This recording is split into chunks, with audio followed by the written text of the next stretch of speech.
Amis culturels, bonjour. Papa, maman, je suis moi. Papa, maman, je suis moi, c'est l'ouvrage de Solange Nkié-Kombo, paru aux éditions J'ai d'encre, et Solange Nkié-Kombo est notre invitée. Bonjour Solange. Bonjour. Ça va? Oh, ça va très bien. Ben voilà, Oui. merci. Alors, Papa, maman, je suis moi, c'est votre ouvrage publié aux éditions J'ai d'encre. Oui. Et voilà, et nous allons échanger autour de cet ouvrage. Et rapidement, pour commencer, Solange, je vais lire ceci.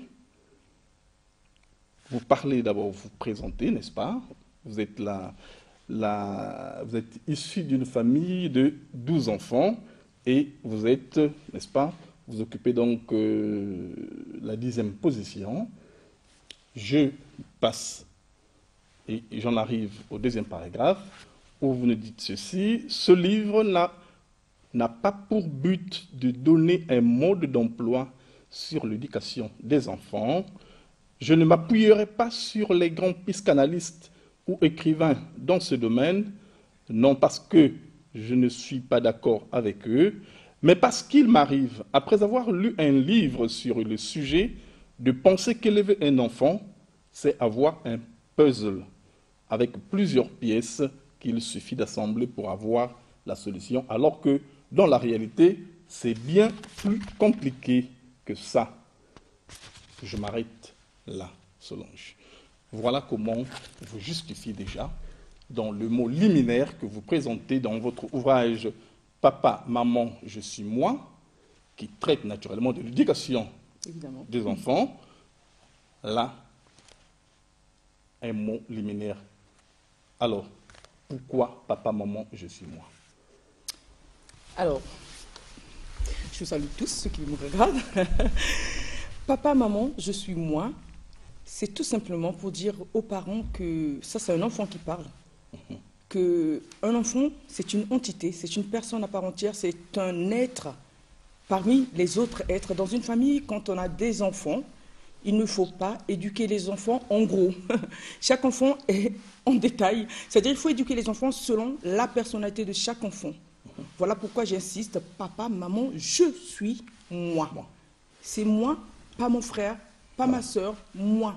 C'est-à-dire ce que vous devez faire autour de moi doit me concerner, pas concerner toute la famille et moi dedans.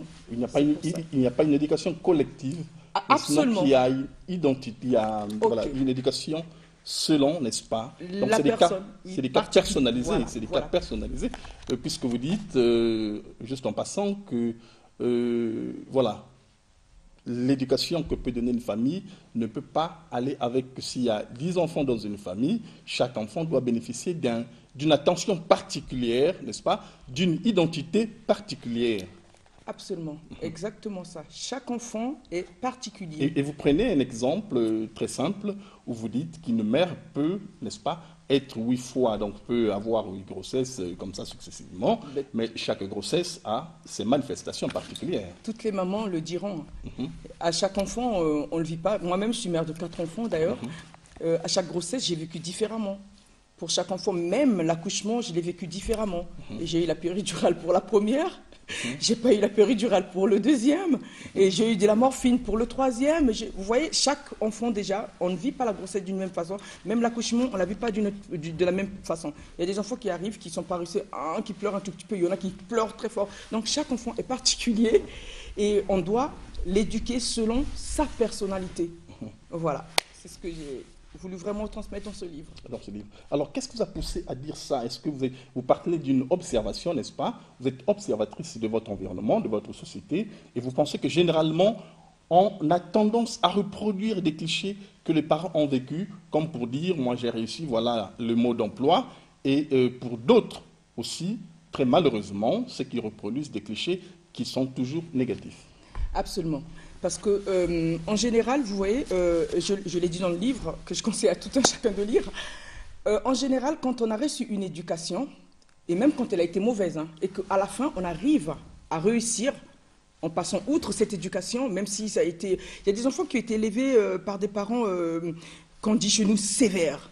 Tellement sévères qu'ils ont eu tellement peur de leurs parents. Ils ont réussi, parce que les parents les poussaient tout le temps, et ils étaient vraiment... Mais ils pensent qu'en étant sévère avec ses enfants, je vais les réussir. Mais manque de peau, les enfants n'ont pas le même caractère que nous. Et on essaie d'être sévère et on fausse tout. Voilà. Pour dire qu'on a tendance à reproduire notre éducation, ce qu'on a reçu, bonne ou mauvaise. C'est vraiment dommageable parce que un être humain, c'est un être humain. Nous sommes différents. Vous savez même, on a des choses collectives de la famille, on a des traits de famille, par exemple. Mais tout être humain a un trait qu'on dit inné. Vous voyez, dans ma famille, par exemple, je suis une grosse bavarde, hein, ça je ne le cache pas. Et j'ai mon frère qui est juste, il est très calme, il ne parle pas, il agit. J'en ai un autre qui est, chacun de nous, on est 12 pourtant, hein. Il y a 12 personnes dans ma famille, 12 particularités, 12. Et éduquer en gros, c'est-à-dire faire une éducation globale, bon, moi je pense que c'est quasiment impossible, hein. C'est-à-dire, qu'est-ce qu'on peut trouver quand on fait une éducation globale? On réussit ceux qui rentrent dans le cadre de cette éducation que vous avez appliquée et on échoue sur d'autres. Voilà. Donc, pour moi, le conseil, c'est que chaque enfant est particulier. Nous devons les éduquer selon leur aptitude, selon leur capacité. Regarder un enfant, dire avec lui, qu'est-ce que je dois faire, qu'est-ce que je dois... Moi, je vous ai dit que j'avais 4 enfants. Eh bien, je vais vous dire un truc. Moi, chez moi, ma première fille, elle passe en 3e maintenant. Je ne regarde jamais ses devoirs. Jamais, jamais, jamais. Je vais vous dire la vérité. J'en ai pas besoin. J'en ai pas besoin. Tu arrives... ah, tu avais des devoirs, maman? Oui, j'avais des devoirs. Je vous explique. C'est une fille, quand elle a 15 de moyenne, elle est malheureuse. Quand elle a 15 de moyenne, elle est malheureuse. Je n'ai pas besoin de m'en préoccuper. Elle est médecin déjà dans sa tête, hein. Depuis qu'elle a 8 ans, elle doit être médecin, elle se prépare pour devenir médecin. Alors le deuxième, c'est un fin pâtissier, il aime tout ce qui est cuisine, il aime bricoler, mais quand il rentre à la maison, si vous ne faites pas attention à ses devoirs, il ne va rien faire. Et c'est le lendemain, à 6 heures, il se réveille, il commence à faire ses devoirs. Vous voyez, avec ses 2 enfants déjà, j'en ai 4, les 2, du côté des devoirs. Avec l'une, on se dit, ça va, tu as fait tes devoirs, chérie, et tout. Avec l'autre, tu m'emmènes ton cahier, je vais vérifier tes devoirs. Là, déjà, c'est une autre manière de faire. On va dire à l'autre, voilà, tu fais tes devoirs, voilà, tu as fait tes devoirs, tu peux faire autre chose. Et à lui, on dirait, non, non, non, tu me montres ton cahier, je veux vérifier réellement si tu as fait tes devoirs. Est-ce que c'est juste, est-ce que c'est correct et tout, pour qu'on soit sûr qu'il a fait ses devoirs. Voilà toute une particularité. Oui, est-ce que vous ne pensez pas que cette démarche, en même temps, peut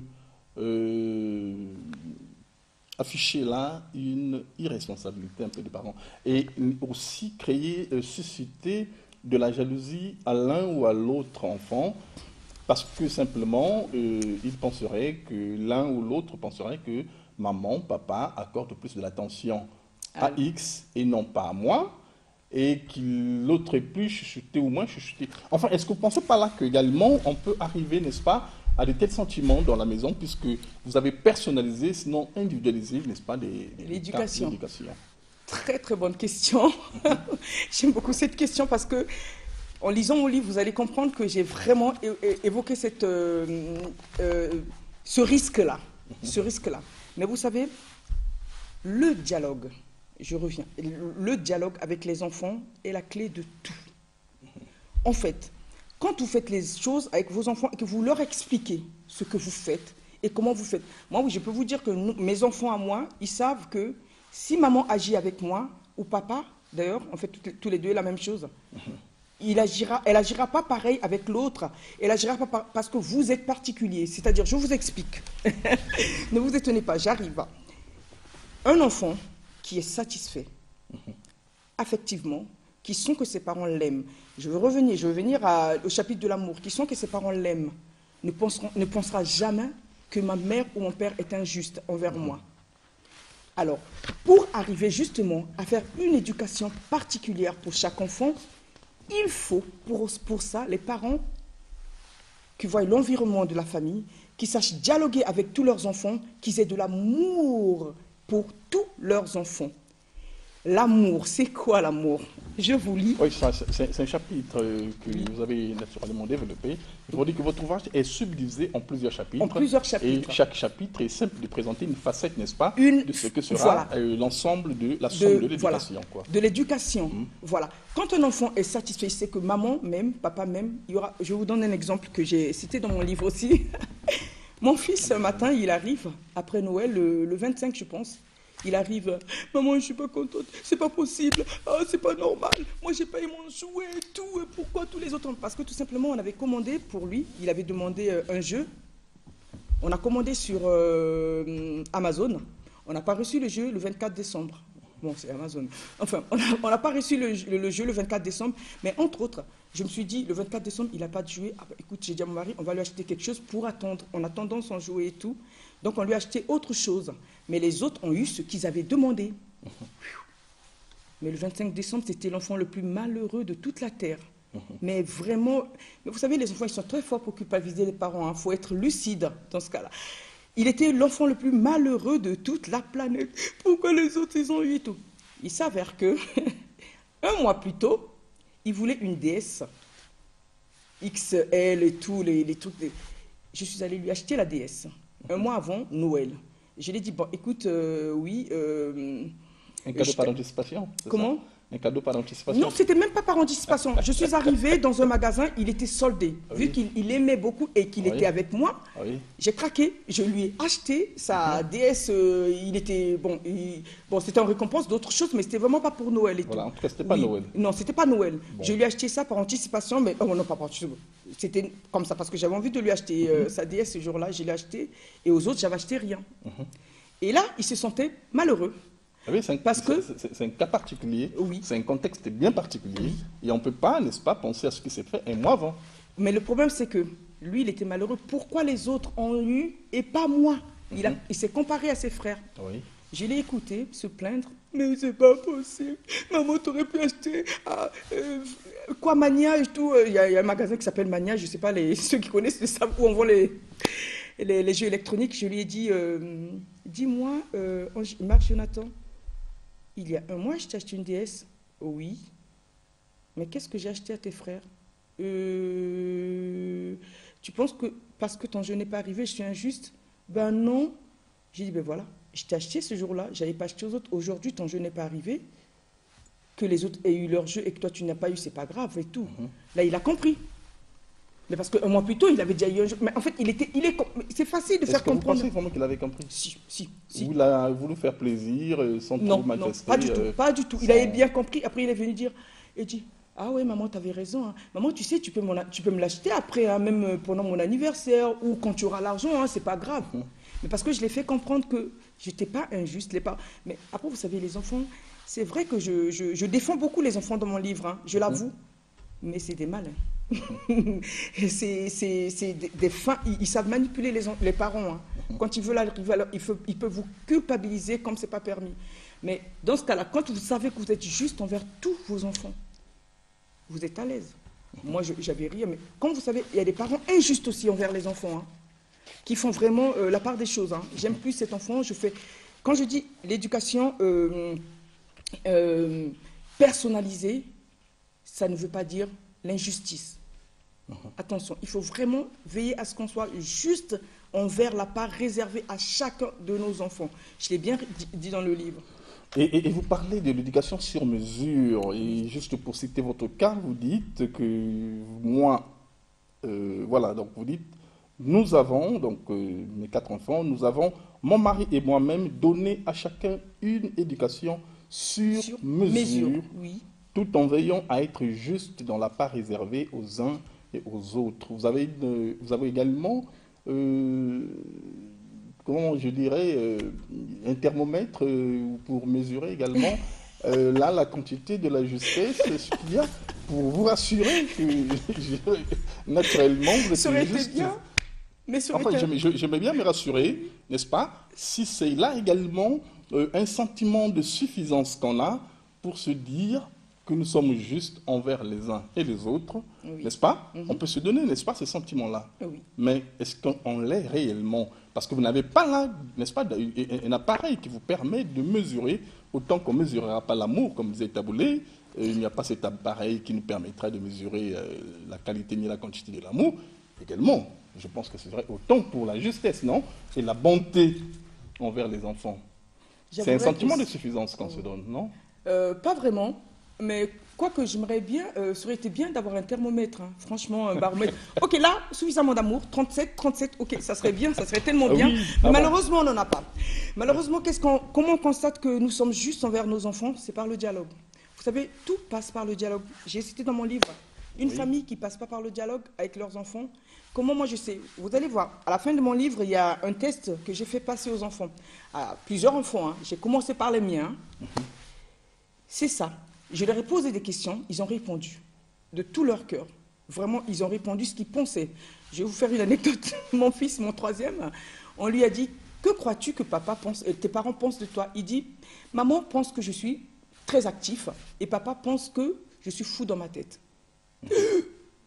Cette révélation a fait bondir son père. Il dit, mais qu'est-ce que c'est que ça? Pourquoi tu penses que je suis... Il dit, mais non, mais parce que quand je fais une bêtise, papa, à chaque fois, tu fais... Son père ne verbalise pas tout simplement. Il fait, Alors l'enfant, qu'est-ce qu'il fait? Il déduit. L'enfant, il va par déduction. Il y a quelque chose, quand on ne le dit pas, lui déduit que ce que tu as fait, ça veut dire ça.